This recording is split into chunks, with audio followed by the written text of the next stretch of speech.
Aujourd'hui, nous faisons dans la finesse avec un risotto aux crevettes et sa fondue de légumes. Bonjour les amis, comment allez-vous? Chez nous, tout va bien. Je vous explique tout ce que j'ai fait et malheureusement on a dû recommencer la vidéo, je suis désolée. Donc je ne peux pas vous remontrer le départ, je suis vraiment désolée. Tant pis, on prend en cours de route. Alors, j'ai commencé par laver, émincer du poireau. Alors, il faut toujours faire attention de bien rincer le poireau. Moi, ce que je fais, je vous donne mon astuce. Je commence par couper le pied. J'enlève une, deux feuilles, trois s'il faut autour, afin que mon poireau ne soit pas dur et filandreux. Ensuite, je le coupe en deux et je commence à bien le passer sous l'eau avant de l'émincer. S'il est très épais, ce qu'il faudra faire, c'est couper en deux dans le sens de la longueur et émincer ensuite dans l'autre sens. On prend une planche pour ça, bien évidemment. Ensuite, alors, ce que j'avais commencé à montrer, et on va recommencer, c'est pas grave, voilà. J'ai ensuite, pour mon poireau, je l'ai fait suer dans un tout petit peu d'huile. J'ai ajouté de l'eau, un peu de sel, j'ai couvert et je le laisse cuire à feu doux. Voilà, c'est pas le but de le noyer dans l'eau. Hein. Il mijote tranquille. Pendant ce temps, on prépare le riz. Donc, cette fois, on s'occupe du riz. J'ai émincé un oignon. J'ai fait revenir dans de l'huile. J'ai ajouté mon riz. Et j'ai laissé suer le riz également 30 secondes avec l'oignon. Ensuite, j'ai ajouté 3 fois le volume du riz. Alors, en eau, hein, ça veut dire, si vous mettez une tasse de riz, vous mettez 3 tasses d'eau. C'est aussi simple que ça. J'ai remonté le feu. J'ai ajouté un bouillon cube, mais vous pouvez aussi mettre du sel si vous préférez. J'ai ajouté du safran. Moi, j'ai mis 2 petites dosettes, mais c'est vraiment des petites dosettes. Hein. Donc voilà, après, vous mettez la quantité que vous voulez. Facultatif, si vous n'aimez pas. L'avantage du safran, c'est qu'il donne une très jolie couleur et un goût quand même assez fin. Mais voilà, il y a des personnes qui n'aiment pas, donc sinon vous laissez tomber. Voilà, il n'y a pas de souci. Ensuite, je laisse mijoter tranquillement. Je peux ajouter bien sûr du poivre. Moi, je vais le faire à table. Je trouve que c'est bien meilleur. Mais ça, c'est comme on veut. Voilà, je vais aussi profiter encore de mettre un petit peu de paprika. Parce que je dois vous dire que moi, j'aime beaucoup ça. Mais je vais en mettre très peu. Alors, petite astuce habituelle. Hein, vous connaissez mes astuces. Je verse dans la main, ce qui me permet de mesurer. Voilà, et j'ai pas envie d'en mettre trop. Encore un petit peu quand même. Voilà, ça y est. Je vais me positionner au-dessus de ma casserole. Et c'est facile de sentir que je suis au-dessus, hein, parce qu'il y a la vapeur. Donc automatiquement, je le sens. Je risque pas de me louper sur ce coup-là. Hein. Voilà. Et ensuite, je vais me rincer la main. Voilà, donc on laisse mijoter, tranquille, je vais peut-être même baisser un petit peu le feu. Voilà. Alors, cette recette, bon, c'est une recette de fête, hein, c'est une recette gourmande, bien sûr, mais vous pouvez la préparer en toute saison, pas seulement en fin d'année. Vous pouvez varier au niveau des légumes. Ce ne sera pas un souci. C'est-à-dire que si vous ne faites pas une fondue de poireaux parce que ce n'est pas la saison du poireau, vous pouvez faire une fondue de courgettes ou d'aubergines tomates ou différents légumes que vous aimez. Il n'y aura vraiment pas de problème. Poivron, pourquoi pas. N'hésitez pas à tenter des associations. Ce n'est pas du tout un souci. Hein. Voilà. Donc, je vais aller régler mon feu. Je trouve que ça cuit un peu fort. Voilà, on va rebaisser. Voilà, je continue mes explications.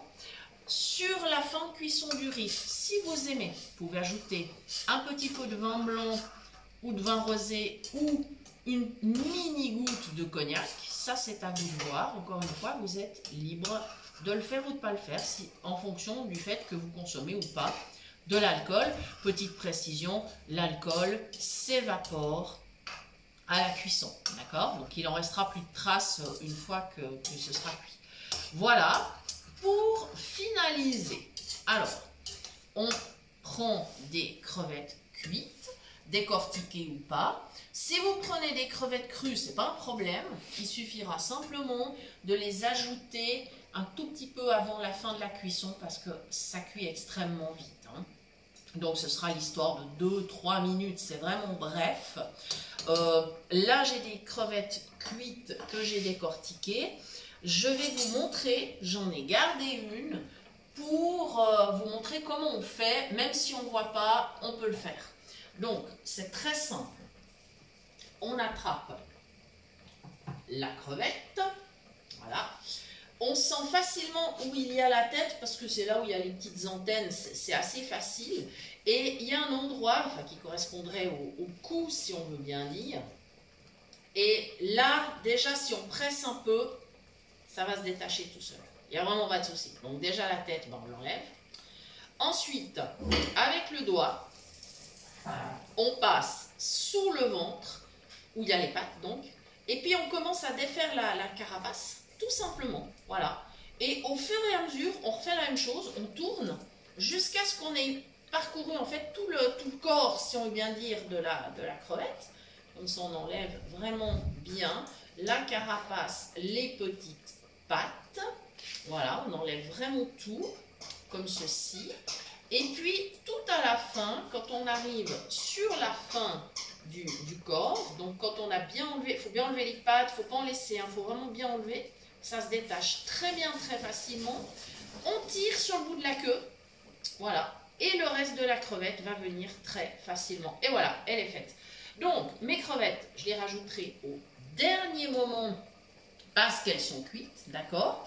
Je pourrais ajouter aussi dans mon riz pour l'affiner une petite touche de crème ou une lichette de beurre, ça c'est comme on veut. Et ma fondue de poireaux, je vais la terminer avec une petite touche de crème. Ensuite, pour la présentation, parce qu'on va faire quelque chose quand même de joli et c'est aussi faisable même si on ne voit pas, on servira le riz. Alors, ce que je vous conseille, c'est ou une spatule ou une louche, enfin ce que vous préférez. Ensuite, quand vous aurez servi dans l'assiette, avec par exemple une louche ou une cuillère, vous allez faire un creux au centre.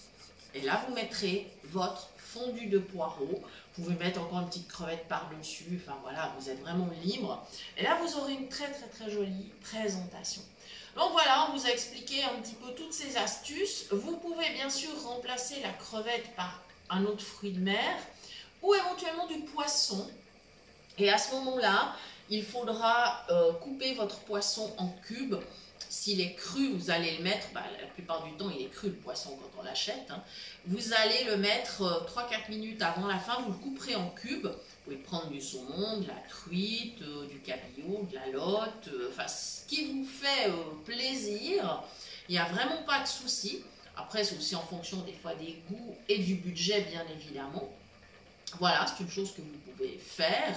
Vous pourriez le faire avec des moules, pourquoi pas. Enfin voilà, vous avez vraiment plein de possibilités. Donc à vous d'agrémenter ce riz comme bon vous semble, mais ça fera vraiment un petit air de fête comme ça. Ça fera un plat bien sympathique. Voilà les amis, je crois que j'ai fait le tour. Si vous avez des questions, n'hésitez pas. Mettez en commentaire les variantes que vous avez cuisinées, ça nous intéresse toujours. Je vous rappelle bien sûr que vous pouvez toujours nous écrire sur cuisinepratique@mail.ch et nous retrouver sur la page Facebook ou sur le groupe Phoenix Cuisine Pratique sur WhatsApp. On a des échanges très sympathiques. Là, justement, on partage beaucoup d'astuces. Et dans ce groupe, justement, les gens viennent nous demander aussi des astuces. Et il y a des gens qui en donnent. Et on a tous à apprendre les uns des autres. Donc, c'est des échanges vraiment très sympas. Voilà les amis, il me reste à vous souhaiter un bon appétit et je vous donne rendez-vous très bientôt pour de nouvelles idées cuisine. Merci!